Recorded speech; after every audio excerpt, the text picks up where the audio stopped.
Oil supplies are tightening worldwide as the Hormuz passage remains contested, pushing up energy costs for households and industries. This is Omni View, episode 152. Reports indicate global oil stocks are falling once more because of the ongoing standoff around the Strait of Hormuz. The narrow waterway carries a large share of seaborne oil trade, and any sustained disruption raises the prospect of tighter supplies reaching refineries and consumers. Markets have already shown price sensitivity to even modest changes in flow expectations. Nikkei Asia records that inventories had been rebuilding earlier in the year before the current pressure resumed. South China Morning Post reporting ties the same drawdown to U.S. sanctions pressure and Iranian statements warning of retaliation against countries joining what Tehran describes as an economic war. Nikkei Asia frames the drawdown as a direct result of the stalemate, noting that inventories had been rebuilding earlier in the year before the current pressure resumed. Other regional outlets, including coverage from South China Morning Post, link the same inventory shift to broader U.S. sanctions. Both accounts rest on the undisputed fact of declining stocks. They differ on whether the primary driver is Iranian control of the strait or external sanctions enforcement.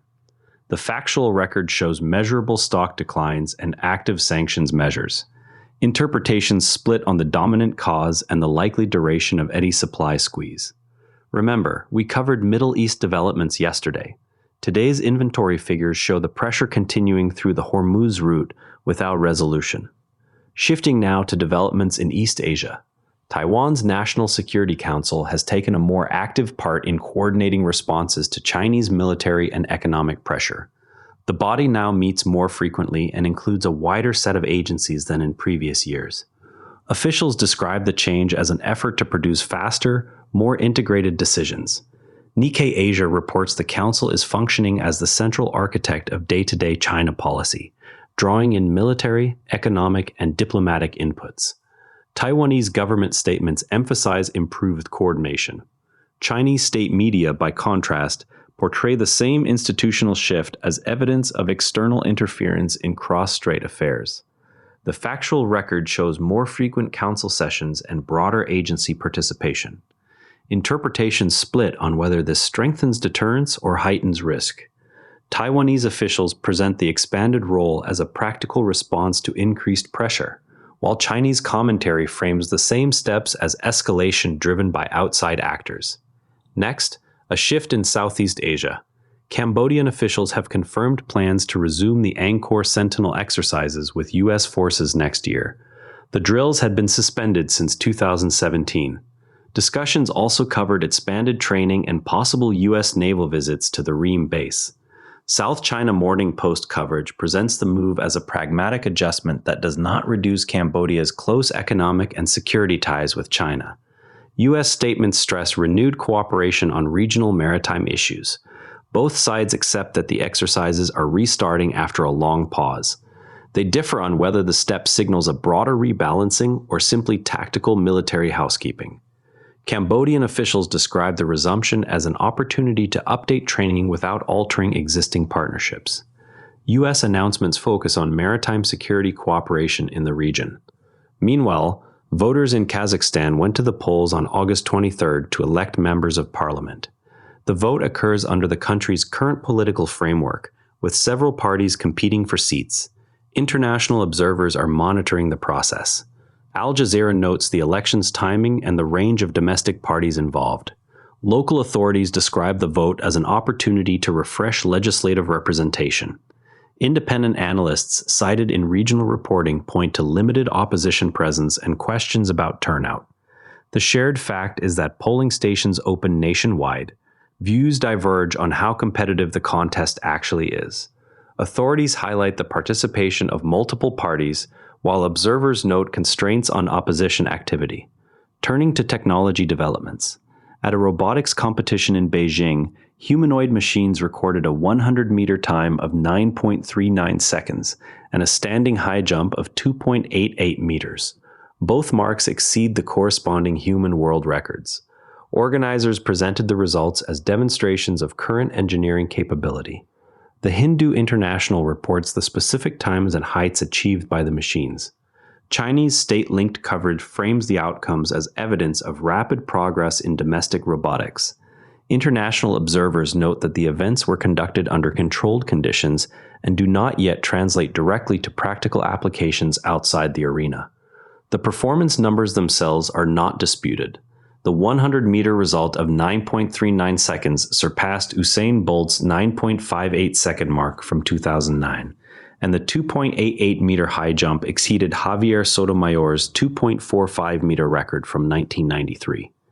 In Hong Kong, the retraining board will begin an artificial intelligence skills program in November. The HK $50 million initiative is expected to reach 50,000 participants over 2 years through more than 200 activities. Major technology companies are listed as partners. South China Morning Post reports the finance secretary's announcement and the program's scale. Government statements highlight the goal of broadening AI literacy across the workforce. Business groups have welcomed the funding while noting that sustained employer participation will determine long-term impact. The budget figure and participant target are stated clearly in the official outline. The program was first announced in the February budget and will feature partnerships with major technology firms. Now, some progress worth knowing about.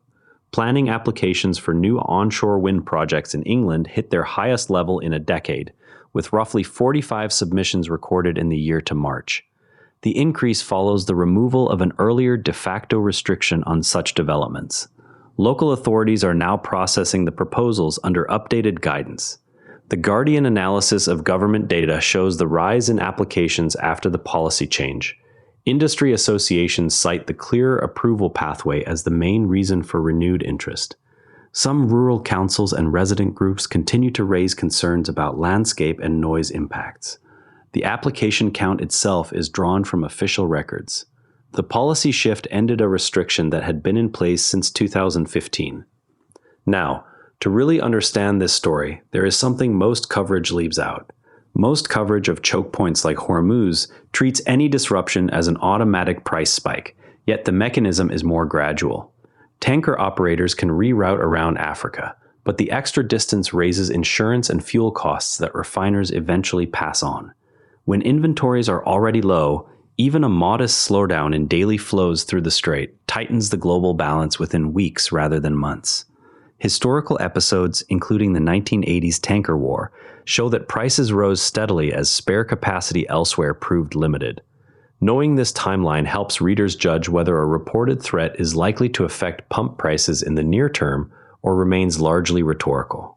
When reports cite inventory data, check whether the figures come from weekly government releases or from private estimates that can vary by several million barrels. The Strait of Hormuz handles roughly 1/5 of global oil trade by sea, so even partial restrictions compound over successive tanker cycles. Refiners facing higher freight costs often adjust crude slates or draw down stocks rather than immediately raising retail prices. Over repeated cycles, sustained pressure tends to shift investment toward alternative routes and storage, though those adjustments take years rather than weeks. When you next see claims about immediate price jumps from strait tensions, look first for the weekly inventory numbers and the actual volume of tankers that have altered course. Cross-reference official inventory reports with shipping data from multiple regions before drawing conclusions about supply tightness. Primary documents such as weekly oil statistics and port logs often reveal whether announced disruptions have actually altered physical flows. The tension around the Strait of Hormuz has been a consistent thread across recent episodes, showing how inventory levels respond to the standoff. Related reporting has tracked the interplay between sanctions and regional statements without resolution. If you want to go deeper on today's lead, compare how Nikkei Asia and South China Morning Post are covering it. Tomorrow, watch for any updates on tanker routing data that could clarify whether rerouting has begun in measurable volume. That's Omni View. As always, compare outlets, look for primary documents, and separate what's known from what's assumed. The world is complicated, but it's not beyond understanding, and you just spent a few minutes understanding it better. If that's worth something to you, subscribe wherever you listen. See you tomorrow. And if you'd rather watch than listen, find us on YouTube at Nera Network. Links in the show notes. And before you go, This show is part of the NARA Network, a family of daily podcasts on tech, science, and markets. Each one a short, sharp briefing you can finish on the commute. If today earned its place in your feed, here's your next listen. Models and Agents, your daily briefing on AI models and agents. Find every show free at naranetwork.com. Following the long arcs? Story trackers on naranetwork.com. Follow major programs across episodes. Tesla, SpaceX, AI, space science, and more. This episode used AI voice synthesis of my voice. Editorial selection and analysis are my own.